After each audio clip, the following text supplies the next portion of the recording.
আমরা আশা করছি এই যাত্রাটা স্বস্তির হবে, নিরাপদ হবে। আমরা ইতিমধ্যে মনে হয় যে গম পেয়েছি লাইটার জাহাজে, আরও নাকি ইনফরমেশন পেয়েছি যে এখানে আরও বেশ কিছু লাইটার জাহাজ আছে। সেখানে নির্দিষ্ট যে টাইম আছে তার মধ্যে মালামাল খালাস না করে গম স্টোর করে রাখা হয়েছে লাইটার। তো এতে অনেক সময় বাজারে নিত্য প্রয়োজনীয় পণ্যের সংকট তৈরি হয়। তো সেটাকে কিভাবে বেগবান করা যায় এবং এই ধরনের কার্যক্রম, অনৈতিক কার্যক্রম আছে কিনা সেটা দেখার জন্য আসা, এবং আমরা পেলাম একটা প্রমাণ পেয়েছি।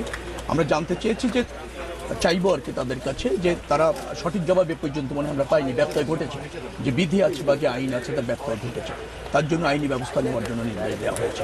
পাশাপাশি এখানে বিশ্ব ব্যাংকের একটা প্রজেক্ট ছিল টার্মিনালের, সেই প্রজেক্টটা বন্ধ আছে এবং আমাদের নিজেদের অর্থায়নে আরও কিছু কাজ করে টার্মিনালটাকে যাতে ফাংশন করানো যায় সেই কাজগুলি চলমান আছে। তো সেটাকে ভিজিট করতে আসছে যে সব কিছু ঠিকভাবে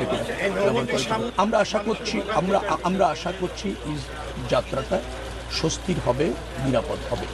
যে সমস্ত জায়গায় ব্যত্যয় ঘটার সম্ভাবনা আছে, ধরেন একটা যানজট তৈরি হয়ে যায়, দীর্ঘক্ষণ শৃঙ্খলা থাকে না সড়কে যান চলাচলের জন্য, তার জন্য যে সমস্ত ব্যবস্থা নেওয়া হবে উচিত সেগুলি ইতিমধ্যে আমরা নিয়েছি এবং ওর সাথে যারা জড়িত তাদেরকে প্রয়োজনীয় নির্দেশনা দেওয়া হয়েছে।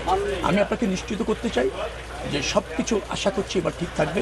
গতবার মোটামুটি একটা স্বস্তির যাত্রা হয়েছে, এবার তার চেয়ে আরও বেশি মনোযোগী এবং আরও বেশি আপনার তৎপর থাকবে সব সংস্থাগুলি, বিশেষ করে ট্রাফিক বিভাগ, তারপর রয়েছে আমাদের নৌতে কোস্টগার্ড আছে, নৌ পুলিশ আছে, আনসাররা আছে, তারা কাজ করবে এবং আমাদের যে টিম আছে তারাও সার্বক্ষণে থেকে নিশ্চয়ই আবার যাত্রা নিশ্চিত করবে। না, পরিবহন সচিবকে মেসেজ আমরা দিয়েছি, আমি ডেকে বসেছি, কোনো ভাড়া বাড়বে না, আর যারা এইভাবে ভাড়া বাড়ানোর চেষ্টা করবে তাদের বিরুদ্ধে কঠোর ব্যবস্থা নেওয়া হবে। প্রচণ্ড দূষণ, আমরা এ ব্যাপারে আমাদের পরিবেশ মন্ত্রণালয়কে জ্ঞাত করব, পরিবেশ আবার ধরেন আমাদের পানি সম্পদ মন্ত্রণালয়কে জ্ঞাত করব, আর আমাদের জায়গা থেকেও কিছু করণীয় আছে সেগুলি আমরা এইটা দেখার পরে চিহ্নিত করবো। মন্ত্রণালয় চিহ্নিত করে আমাদের মন্ত্রণালয় থেকে যে পদক্ষেপগুলি নেওয়া দরকার ডেফিনেটলি সেটা আমরা দ্রুততম